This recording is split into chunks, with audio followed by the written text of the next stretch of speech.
오늘 전현희라는 자가 국회에서 그 국민권익위의 그 공무원 한 사람이 이제 좀 뭐 과로 스트레스 또는 여러 가지 업무상의 압박 등등 때문에 극단적 선택을 한 것으로 지금 보도가 됐는데, 이분의 죽음과 관련해서 뭔 얘기를 하다가 김건희 살인마, 김건희 윤석열이 죽였다, 뭐 이런 그 소리를 쳤어요. 국회에서. 어떻게 생각하세요? 저는 그 보도를 보고 이 전현희 씨가 좀 생각을 완전히 잘못하고 있다. 굳이 살인자를 찾는다면 최재형이 살인자입니다. 최재형 목사 호소인. 그 최재형이가 그 함정 몰카를 해가지고 뭐 디올 파우치도 갖다 주려고 투척하려고 했고 뭐 등등 이 사건을 함정 몰카 만든 게 최재형이잖아요. 지금 최재형은 지금 지금 하는 행태로 봐도 저 국적은 미국인인데 거의 저 공작원처럼 지금 대한민국 뭐 온통 저 전에 이 왔다 갔다 하면서 정치판을 아주 저 혼탁하게 만들고 있는데 빨리 저 구속 수사할 수 없습니까? 지금 뭐 고발이 많이 돼 있는 것 같은데 전현희 의원이 굳이 살인마를 찾는다 하면은 저는 최재형이가 살인마다 이렇게 생각해요. 왜 그걸 윤석열 김건희 여사에게 왜 그렇게 이야기하는지 이해가 안 됩니다. 원래 입 조심하라는 말을 많이 하잖아요. 근데 입을 함부로 쓰고 난 뒤에 남는 것은 형사와 민사입니다. 아니 정말이에요. 가볍게 말하는 그 순간 수초 입에서 나간 순간부터 시작되는 것은 형사 민사인데요. 주워 담을 수가 없죠. 그럼요. 왜냐하면 모두가 다 받고 모든 기사에 다 나왔고 우리도 지금 이제 걸리면 죽는다에 바로 첫 번째 인물 전현희가 되어버렸습니다. 그런데 모두 잊고 있었는 것 같은데요. 2017년 5월 달에요. 그 당시 자유한국당 대선 당시에 문준용을 향해서 이런 말을 했었습니다. 문재인의 아들? 그쵸. 문재인의 아들이었죠. 문준용이 그 당시에 나타나질 않았었어요. 그 당시에 뭐 귀걸이니 뭐니 무슨 고용 채용이니 계속 얘기가 나왔는데 자유한국당에서는 문준용 그럼 나와서 한번 해명을 하라라고 했는데 나타나지 않았기 때문에 그 당시 자유한국당의 대변인이 문준용을 찾습니다라고 뭘 했냐면 국민 지명수배라는 걸 했었어요. 근데 문준용이 그걸 딱 보고 있다가 나를 국민 지명수배에 올렸어? 라고 하면서요. 대선 때 그 대변인을 민형사를 고소를 했습니다. 그런데 놀라운 거 알려드릴까요? 그 대변인은 형사는 빠져나갔는데 민사를 거의 5년 넘게 시달렸어요. 문준용에게. 1심, 2심 이러고 시달려서 결국은 개인적으로 엄청나게 큰 돈을 책임을 지고 문준용에게 갚아주게 됩니다. 지명수배라는 그 단어 하나로 그랬고요. 기억나시죠? 고영주 변호사님은요. 공산주의자라는 단어 때문에도 엄청나게 긴 세월 동안 재판을 받았어요. 그러면 여기에서 살인자라고 했는데요. 전현희는 법조인 출신입니다. 박사님 잘 아시죠? 살인은 250조에 적혀 있고 252조에도 살인에 관한 죄가 있는데 살인자 아닙니다. 그럼 허위사실 유포 명예훼손에 해당됩니다. 이제 그냥 민형사 길 열렸는데요. 중요한 건 길이 열렸다. 열린 거죠. 중요한 건요. 의원직까지 이제 사실은 위험하죠. 왜냐하면 하지도 않은 일에 대해서 살인자라고 했는데 대통령과 영부인을 함께 또 묶어서 얘기를 했나 보더라고요. 예. 그래서 저는 오늘 이런 생각이 들었습니다. 옛날 권익위원장이었죠. 그 당시에 임기가 남았다고 버티고 앉아서 계속 나가지도 않고 있었는데요. 역시 제대로 한번 걸렸다. 이건 그러면 면책 특권은 상관이 없습니까? 회기 중 아니잖아요. 회기 아니잖아요. 그냥 이거는 상임위에서 발언하면은 문제가 된다. 상임위에서 발언한. 상임위에서 발언을 했지만은 지금 이거는 대통령에 대한 죄도 해당되거든요. 살인자라고 얘기를 했잖아요. 고영주 변호사님을 딱 생각해 보세요. 그러니까 국회 안에 상임위원회에서 인사청문회를 하다가 발언한 건데 네. 이 면책이 안 되냐고요. 빠져는 나가려고 계속 버둥버둥 거리겠지만요. 일단 계속한 수사와 계속된 민사까지 계속 민사가 근데 손해배상 안 한다는 규정은 저는 본 기억이 없는데 아무튼 이제부터 시작이에요. 조사받고 재판 가고 조사받고 재판 가고. 걸리면 죽는네 이거는. 그럼요. 그래요. 자, 이종찬이가 지금 뭐 거의 분탕 수준입니다. 이 행패를 부리고 있는데 이거는 어떻게 보시요? 일단 저 이종찬 광복회장의 정체가 이제 다 드러났습니다. 무슨 소리냐면 사실 이종찬 광복회장이 독립운동한 사람은 아니거든요. 왜냐하면 본인이 상해에서 36년도 태어났는데 해방돼서 들어올 때 10살 때 들어왔잖아요. 이거 사진 보면 김구 선생 앞에서 찍은 10살의 소년이 이종찬입니다. 그리고 뭐 사실 그 이종찬 집안이 굳이 따지면 조선시대 구한말의 소론 집안이에요. 이 뭐 구글에 다 나오는 이야기입니다. 소론 집안인데 그러면 그때 나라 망하는데 책임 없습니까? 조선 망할 때? 서울에 뭐 아주 4대 가문에 양반 가문에 아주 그 권세 있는 집안의 자손들인데 조선 망하는데 책임 없어요? 그 이종찬 뭐 아버지 할아버지 정조 할아버지가 그런데 그런 거는 깡그리 무시하고 자기는 중국에서 태어났어요. 근데 독립운동 한 적도 없어. 독립운동자 유공자라고 해서 광복회장 된 거 아니에요? 예? 특히 또 대통령이 아주 중마고의 친구의 아버지이기도 하고 뭐 이런 여러 가지 상황들이 있습니다. 그런데 광복회장이라는 자리는 우리 정말 피 흘리면서 대한민국을 만들어 온 독립운동 한 사람들을 위로해주고 또 국민 대통합을 이끌어내는 그런 자리이지 이걸 뭐 독립운동 했던 사람의 유공자의 후손들이 독립기념관장이 꼭 되어야 되는데 그거 밀다가 안 돼서 이래 된 거 아닙니까? 지금 뭐 뉴라이트 이런 거 다 만들어낸 이야기고 김영석 관장이 자기들이 민 사람들이 아니었던 거죠. 다른 후보를 밀었는데 그 사람이 점수가 좀 부족해서 떨어진 거죠. 그것 때문에 지금 깽판 치는 거 아닙니까? 그러니까 전문적으로 이야기하자면 그걸 목리불이냐라고 이야기를 하는 거예요. 왜냐하면 본인이 독립기념관장에 추천을 했는데 안 되니까 본인이 지금 목리를 부리는데 근데 오히려 잘 되지 않았어요? 국민들 다 알게 돼버렸어요. 이번에요. 국민들 관심 없었어요. 이런 자리에. 근데 오히려 이걸 보면서 우리 광복이 뭐고 이 광복회가 뭐고 독립기념관장은 누가 하고 있고 이 사람들이 왜 하지? 오히려 더 알려지게 지금 되었어요. 이번 기회에 이 광복회에 국고보조금 25억이 들어갑니다. 한 해 국가보훈부를 통해서 여기 계신 분들의 세금이 들어간다고요. 제가 봤을 때 이종찬 광복회장이 이번 대형 사고를 쳤는데 거기에 편성하는 또 이종찬 무리들이 있잖아요. 이번 기회에 광복회의 사업 목적을 명확하게 하고 국고보조금 25억은 물론이고 이종찬 광복회장 즉각 사퇴해야 됩니다. 그런 생각이 먼저 듭니다.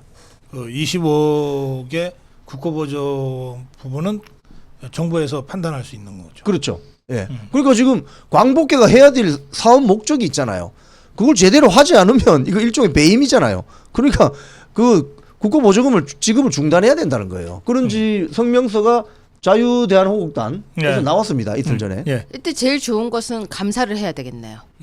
감사를 해야죠. 어떻게 썼는지 잘하는 거 있잖아요. 법인카드는 어떻게 썼느냐 이렇게 하는 거 우리 제일 좋아하는 거 법인카드 내역부터 시작해서 감사 한번 해야 될 것 같습니다. 그리고 이 이종찬 회장이 지금 이번에 목리 부리는 그 어떤 또 그 마디마디에 어떤 이 깽판을 치냐면요. 처음에 이야기는 그랬습니다. 김영석 교수가 뉴라이트다.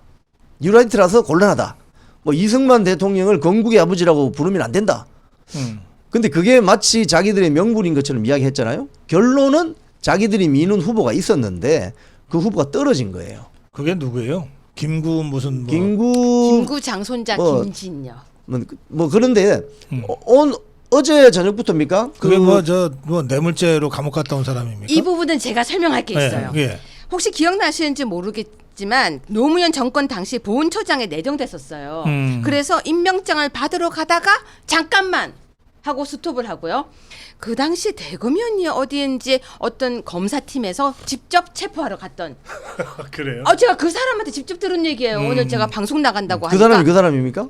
내가 가서 체포해서 구속했던 사람이야. 김진희. 그러는데 무슨 얘기냐면요. 보훈처장으로 내정되었다가 그게 주택공사 사장 시절에 뇌물을 받았던 것이 혐의가 확인되어 가지고요. 잠깐만. 그래가지고 그 임명장을 못 받았대요. 그러면 부끄러운 거 아니에요? 왜냐하면 자격이 없는 사람이에요. 김구 장손자인데 독립기념관장에서 탈락했다는 게 사실 부끄러운 거고 뇌물 받은 혐의가 확인되어서 구속까지 됐던 사람을 추천을 하면 안 되죠. 그리고요. 주택공사 사장 시절에 뇌물 받아서 정말 구속이 됐다면 제가 그래서 인터넷 검색까지 다 해보고 왔는데요.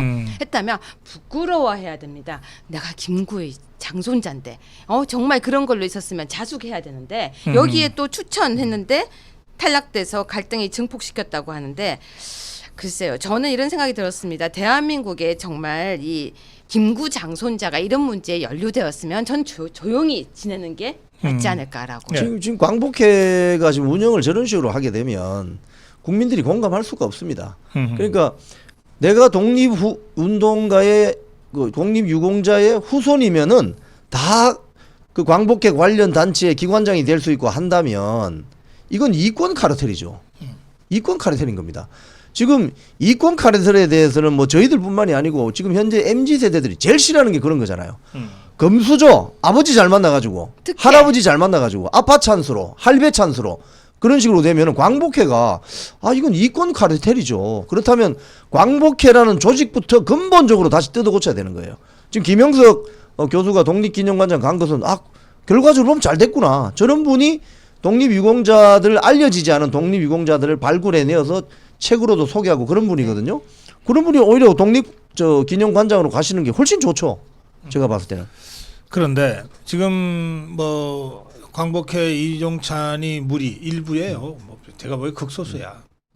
이것들하고 그다음에 더불어민주당하고 또 종북 주사파 쪽에서 지금 이 김영석 관장을 이제 집중 공격하고 있는데 국민의힘은 거의 미동도 안 하고 지금 지켜보고 있어요. 이거는 어떻게 보세요?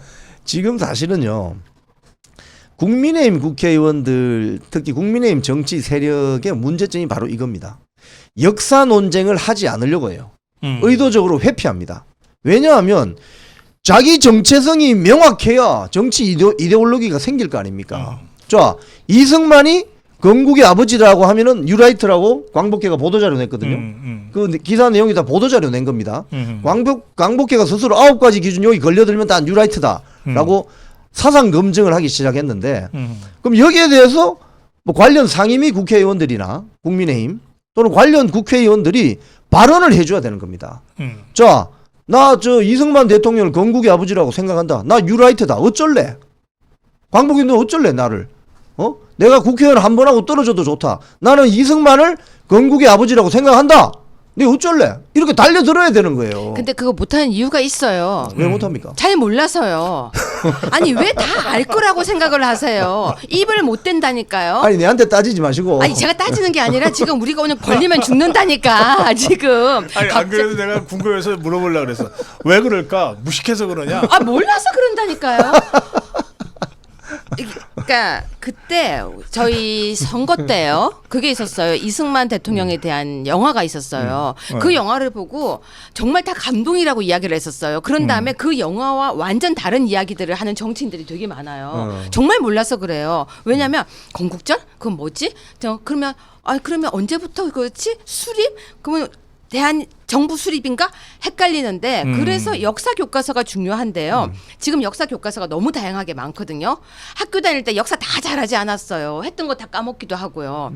그리고 지나고 난 뒤에 누구한테 배웠느냐에 따라서 그 역사관이 엉터리도 되게 많아요. 특히 젊고 나이가 들고 그걸 떠나서 역사에 관심이 없었던 사람은요. 여기에 관심이 없어요. 그래서 지금 막 이렇게 이야기하면서 뉴라이트 하는데 사람들 껌뻑껌뻑 진짜 눈만 껌뻑껌뻑 하면서 뭐라고 하는지 아세요? 근데 있잖아 1948년 8월 15일하고 아니 그게 왜 그렇게 사람들이 난리야 이러는 사람들 진짜 많다니까요. 지금 그 그렇지. 21대 그러겠어요. 국회 예. 정경희 의원 같은 경우는 비례대표였지만 4년 동안 수많은 어떤 포럼 토론회를 개최해가지고 소위 말해서 우리나라 국민들이 어떤 역사 의식을 가져야 되느냐에 대해서 활발하게 활동했습니다. 비례의원 한 번 하면 끝이잖아요. 네. 지금 국민의힘 이런 게 문제입니다.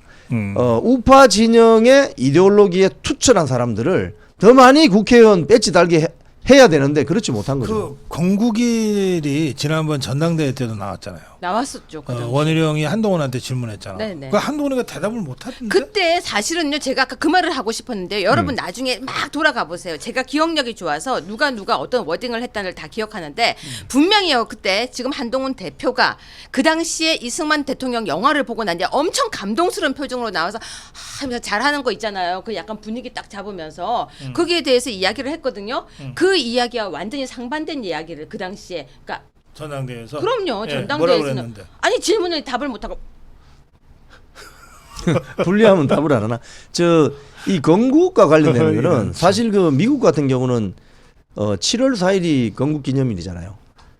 조지 워싱턴 뭐 대통령부터 해서 난리가 납니다. 기념하는데 나라 전체가 막 들썩들썩합니다.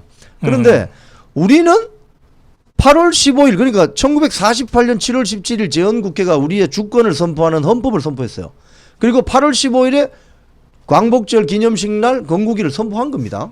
그러면 만약에 지금 사회주의 계열과 공산주의 계열에서 독립운동했던 사람들이 주장하는 것처럼 1919년이 건국일이 되어야 돼라고 한다면은 그거 혼자서 정신승리하는 겁니다. 그렇게 어렵게 얘기하지 말고 간단하게 얘기해요. 1919년이 하려고 하면요. 생명의 시작인 수태. 그러니까 뱃속에 있을 때가 탄생일이라고 보는 거예요. 누가 생일을 그날을 쳐요. 아니 그러니까 아주 간단한 건데 국가란 것은 국가 형성이 3요소가 있잖아요. 이게 이제 유럽 사람들이 아메리카 대륙을 막 가면서 그때 인디안들이 아메리카 대륙에 살았는데 인디안들은 이게 뭐 국경 개념이 이런 게 없다가 들어가서 유럽인들이 들어가면서 미국과 멕시코도 전쟁이 벌어지고 이렇게 하면서 뭐가 생겼냐면은 국가를 어떻게 규정할 것인가. 그게 몬테비데오 협정입니다. 이건 글로벌 스탠다드예요. 국민, 주권, 영토가 있어야 국가가 형성되는 거예요. 그럼 1919년에 영토가 있었어요? 그러니까 챗GPT한테 물었더니 챗GPT가 대답을 했다니까요. 1948년 8월 15일이라고.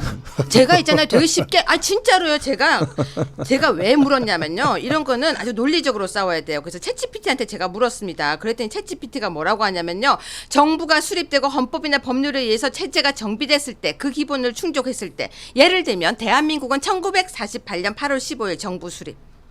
챗GPT가 대답해줬어요. 이거 고민할 거 없어요. 그래서 왜 1948년 8월 15일이 건국절이 되어야 되냐 하면은 국민, 영토, 주권 세 가지가 다 있잖아요. 그럼요. 그럼 1919년에는 그러니까 이게 여기서 어떤 문제가 발생하냐 하면은 이종찬 광복회장이라는 자가 자기는 중국에서 태어났단 말입니다. 어떻게 보면 저 부모 잘 만난 거예요. 자기는 중국에서 태어났어요. 근데 이 한반도에 남아있던 우리 일반 백성들, 조선시대로 일반 백성들이 얼마나 피나는 고생을 했어요. 자기는 해외에서 태어나가지고 10살 때 해방되니까 들어왔으니까 모르는 거지. 이 한반도에 소위 말해서 사회주의자들로 이야기하면 한반도의 인민들이 얼마나 개고생을 했는지. 그걸 모르는 거지, 이종찬은. 그러니까 저런 식으로 이야기하는 거예요. 하여튼 뭐 내일 광복절이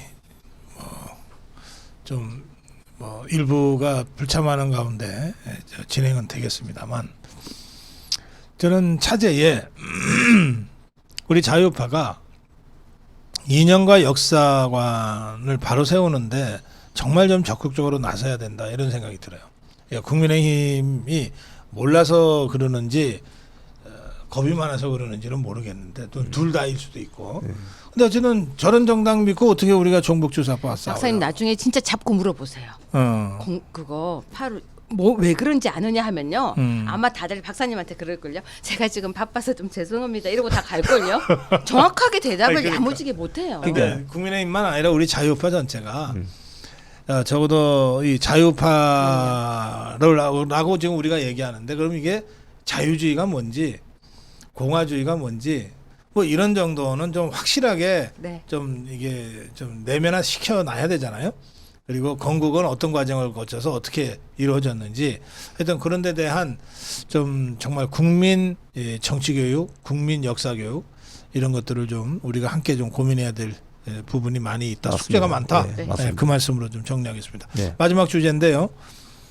윤석열 대통령이 대통령의 고유 권한 이 사명권을 행사했습니다. 이 고유 권한이라고 하는 게 뭔지 우리 류효 교수 조금 설명 좀 해주시면서 논평 시작해 주세요. 네, 맞습니다. 대통령에게 주어진 권한이라는 것은 독일에서도 마찬가지고 제가 지난주에도 이야기를 설명을 드렸었습니다. 그 사면과 복권에 대한 것, 특히 사면에 대한 것은 과거부터 시작해서 대통령의 고유 권한이었는데요. 사실은 거기에 대해서 이렇다 저렇다 말을 할 수 있는 것이 아닙니다. 법적 권한입니다. 근데 제일 먼저 한동훈이 반대를 하고 나섰습니다. 근데 저는 알 수 있습니다. 왜 한동훈이 반대를 했는지. 왜? 이재명이 더 만만하니까요. 김경수보다는 이재명이 더 만만하니까. 그럼요. 김경수가 이재명한테 이길 것 같잖아요. 또 있어요. 본인이 김경수하고 붙으면 왠지 자신이 좀 없거든요. 그래요? 그럼요. 그건 또 왜 그래요? 이런 표현은 좀 쓰면 안 되는데 사람들이 김경수가 좀 더 멋있대요. 이렇게 표현하면 안 되는데.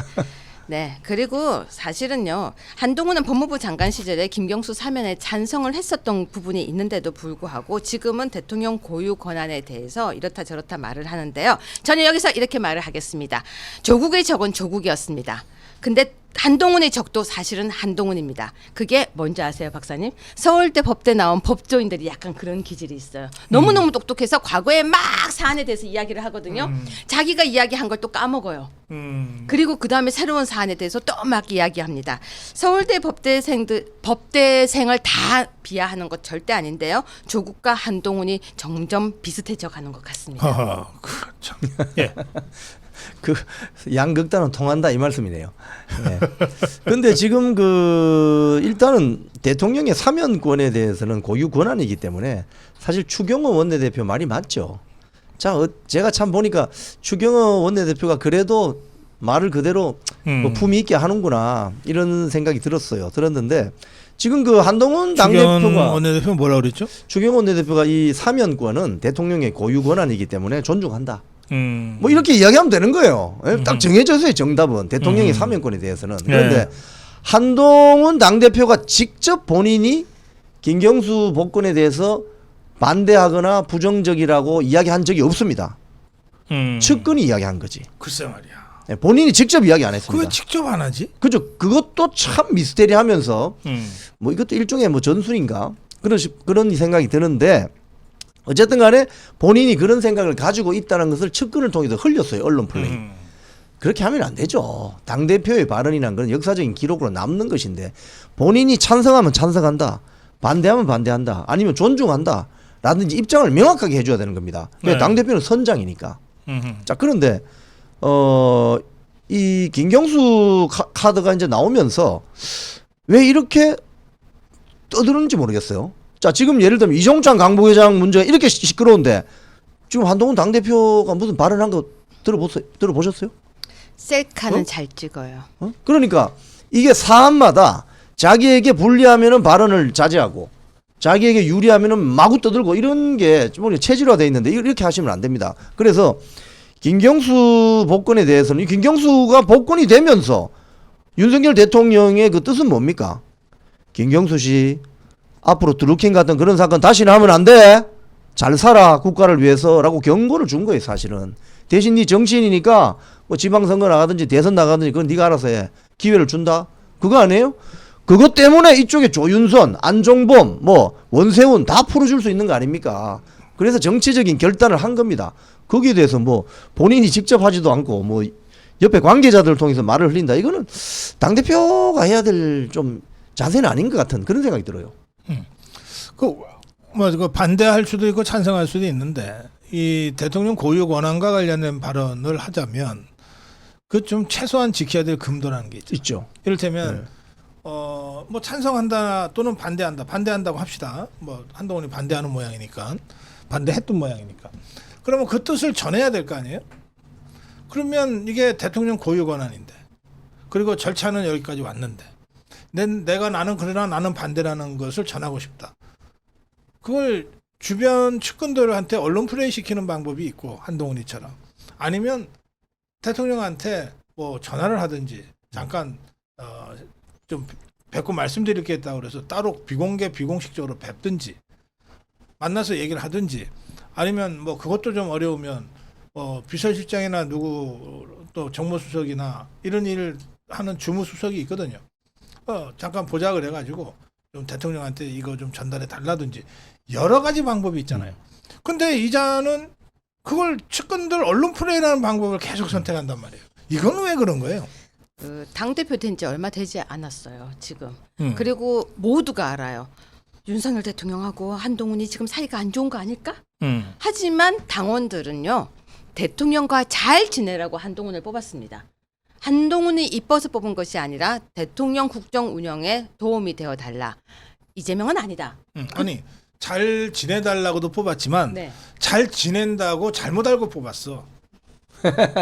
더 슬프잖아요, 아니 박사님. 왜냐하면 한동훈이가 계속 그러고 선거 운동을 했거든. 그런데 어. 지금 된 지 얼마 안 됐어요. 그리고 대통령께서 정말 정치력을 발휘하신 거예요. 이번에 이 사면은요, 대통령의 고유 권한이자 대통령의 정치력이 사면권이거든요. 근데 그 정치력을 발휘해서 지금 이재명이 사실은요, 지금 이번에 재판 도중에 나감으로써 찍혔어요. 좋대. 예, 그게 박사님 그게 무슨 죄인 줄 아세요? 무슨 죄? 괘씸죄. 아 괘씸죄. 법전에도 없는 정말 제목도 없는 괘씸죄에 딱 걸렸는데 박사님 이거 되게 중요한 게요. 형사 33부 판사가 그 대장동 개발 비리하고 위전 교사가 형사 33부 판사가 같아요. 아 김동연. 예, 근데 그 판사가 볼 때 어떻게 했어요? 괘씸죄에 지금 찍혔어요. 그러면 이재명이 지금 위태위태한 이 지경에 정말 김명수를 되게 잘 이렇게 하면요. 우리가 기회가 오는 거거든요. 근데 이 기회의 그 카드를 정말 99% 쓸 수 있는 카드를 당 대표가 이상하게 이 카드를 흐트려 버렸어요. 사실 이 이제 당 대표가 가지고 있는 생각을 대통령에게 전달하는 방법 여러 가지가 있겠죠. 뭐 급하면 뭐 관저를 찾아가도 되고 또 전화를 해도 되고 또는 뭐 누구를 보내서 또 의견을 전달할 수 있지 않습니까? 이번에 사실은 이 대통령의 사면 이 광복절 특사 결단에 대해서 한동훈 당대표가 예를 들자면 김경수를 만약에 반대한다. 복권을 반대한다. 그건 사실은 저 말은 성립은 안 됩니다. 자기가 법무부 장관 할 때 사면해 준 거 아닙니까? 자, 그런데 복권에 대해서 약간 부정적인 생각이 있다고 하면 그 대통령을 찾아가야죠. 만나서 맨투맨으로 이거 이런 좀 부작용이 있을 수 있습니다라고 이야기를 진언을 해야죠. 진언. 겉으로 드러나는 것은 대통령의 고유 권한이기 때문에 그걸 추경호 원내대표가 한 거예요. 이 대통령의 고유 권한이기 때문에 행정부 수반으로서 뜻을 존중한다라고 이야기하면 끝나는 겁니다. 그거는. 근데 본인이 전당대회 할 때 뭐라고 했습니까? 당무 개입하면 안 된다 그랬잖아요. 대통령실에서 당무 개입하지 마세요라고 했잖아요. 이건 본인이 직접 이야기는 하진 않았지만 측근들을 통해서 흘리는 언론 플레이가 뭐예요? 이 당정 개입이지. 예? 본인은 당무 개입하지 말라고 그렇게 주장했으면서 지금은 거꾸로 다른 상황이 되니까 당정 개입을 하고 있잖아요. 그러면 안 되는 거죠, 이거는. 그래서 전달 과정에 문제가 있고 지금 한동훈 당대표는 참 이 방송을 한동훈 세력들이 많이 본다고 합니다. 그분들에게 참 충고를 하나 드리면은 정치의 영역과 사법의 영역은 엄연히 다른 겁니다. 사법의 영역은 공정과 정의를 많이 다투겠지만 정치의 영역은 대통합이라든지 국민 화합이라든지 이런 걸 다투는 거예요. 그리고 윤석열 대통령이 국민 대통합을 위해서 광복절 특사를 결정한 겁니다. 그런 정치적 행위에 대해서 너무 사법적인 잣대로 보면 예. 답이 안 나오죠. 그래서 이제 잘못 보는 바람에 어제 우리 장해찬 최고가 그런 얘기를 하더라고요. 이 잘못 이 방향을 잘못 잡는 바람에 한동훈이하고 이재명이가 바둑이를 진돗개로 키워줬다고. 지금 사실 김경수에 대해서 자유우파 진영에서 김경수의 위상에 대해서 잘 이해도가 좀 떨어져요. 무슨 소리냐면은 자유우파 진영에서 김경수 이러면은 문재인의 부하 정도 되나? 이렇게 생각하잖아요. 근데 그 좌파 진영에서 그렇지 않습니다. 김경수는 문재인의 부하가 아니라 노무현의 부하였습니다. 즉 노무현의 부하들이 여러 명 있었습니다.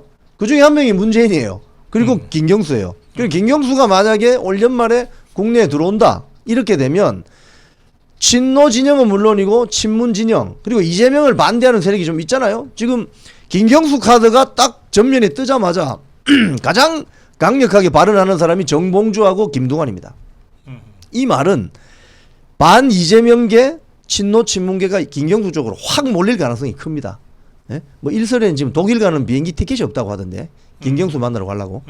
정치를 잘 모르는 사람도 많아요. 특히 여성들 중에서는 정치 잘 모르는 사람도 있는데 그분들은 오히려 뭐라는 줄 아세요? 김경수는 김정숙 부하인 줄 알았대요. 그 당시에 김정숙 왜냐면 정숙? 예, 그 문재인의 부인. 김정숙이. 예, 왜냐면요 그 당시에 두루킹 하면서 뭐 바둑가 가자 막 사람들은 기억이 이렇게 조각조각 나 있거든요. 그래서 이 김경수가 무엇을 하는 사람인지 모르는 사람들도 굉장히 많았는데 이번에 몸집 많이 커졌어요. 그래서 김경수 카드가 이제 본격적으로 저쪽 진영에서 뜨게 되면 선거란 것은 항상 상대적인 구도잖아요. 선거의 결과를 결정짓는 것이 뭐 정치 평론서에 보면 거의 60%에서 70%라고 하잖아요. 이재명이 3년 뒤에 대선 후보로 나오면 제일 이쪽에서 유리한 선수가 누구냐? 한동훈이잖아요. 왜? 범죄자와 그걸 때려잡는 검사. 이게 딱 되잖아요. 지금 미국도 보세요. 트럼프가 총알 피해가지고 다음 대통령 다 됐다 했는데 갑자기 바이든이 저 대권 안 나가고 해리스 여성 흑인 검사 출신이 뜨니까 지금 지지율이 삐까삐까합니다. 사실은. 김경수가 뜨게 되면 이쪽에 대선 후보가 바뀌게 돼 있습니다. 한동훈에게는 굉장히 불리해지죠. 김경수가 뜨는 순간 김경수는 또 PK 출신입니다. 그죠? PK에 직접 연고가 있는 진주에서 예. 고등학교 나왔잖아요. 그렇기 때문에 이쪽 국민의힘 진영에서 대선 후보가 지금 여러분이 거론되잖아요. 뭐 한동훈, 원희룡 뭐 등등 뭐 봅시다. 뭐 김문수 뭐 등등 뭐 홍준표 등등등 있지만 여기에 지각 변동이 일어날 가능성이 아주 커진 거죠. 그러니까 지금 한동훈 당대표 입장에서는 3년 뒤에 대통령 나가야 되는데 생각하고 있지 않겠습니까? 김경수가 뜨면은 바로 우리 측에서 뜰 사람이 오세훈이죠. 특혜가. 아니 뭐 오세훈이든 어쨌든 특혜를 간에 받는 사람이. 뭐 오세훈이든 원희룡이든 누구든지 간에 제 말씀은 이재명이 나왔을 때 이쪽의 후보는 대충 예상이 되잖아요. 범죄자를 때리잡는 검사 출신. 그죠? 근데 김경수가 뜨게 되면은 다른 후보가 더 힘을 받을 수 있는 가능성이 있다. 이 말입니다. 제 말씀은. 그래. 예, 시간이 다 돼서 약속한 시간 10시 20분이 넘어가고 있어서 마지막 한 말씀씩 듣고 오늘 시간 마무리하겠습니다. 시청자 여러분, 내일 8.15 광복절입니다. 8.15 광복절의 클라이막스는요, 우리 다 같이 모여서 어떤 진영에 있든지 간에 대한민국 만세 삼창 부르는 것이 전통이었습니다. 그런데 이번에 대한민국을 만들기 위해서 피를 흘리고 정말 어떤 분은 목숨까지 바친 이 광복절을 이종찬 광복회장이라는 자가 절단을 했습니다. 여러분, 내일 시간이 다 계시겠지만 내일 휴일이니까 광화문에 나오실 수 있는 분들 광화문으로 가시고 전부 뭐 손에 태극기를 들고 나오셔야 됩니다. 나오셔서 저런 뭐 무지몽매하기 짝이 없는 이종찬 광복회장 즉각 사퇴해야 됩니다. 이 내일 광복절 기념일을 우리가 긴 자축을 하면서 대한민국이 앞으로 소득 수준 5만 불, 7만 불 갈 수 있는 세계 최대 강소국이 될 수 있는 그날까지 우리 국민 여러분 다 같이 파이팅 합시다. 네, 시청자 여러분, MBC에서 방영되는 민주당 당대표 후보 방송 토론회 녹화를 사유로 불출석 신청서를 썼다고 하는데요. 자, 이재명 법전에 없는 괘씸죄 김동연 부장판사가 2024년 10월에 어떤 판결을 내릴 거라고 생각하세요? 저는 아주 재밌는 판결이 있을 거라고 생각합니다. 괘씸죄만큼 무서운 죄가 없습니다. 예, 오늘 걸리면 죽는다죠. 많이 죽었네요. 예, 걸리면 죽는다. 네, 이영풍 기자, 류여예 교수와 함께했습니다. 고맙습니다. 감사합니다. 감사합니다.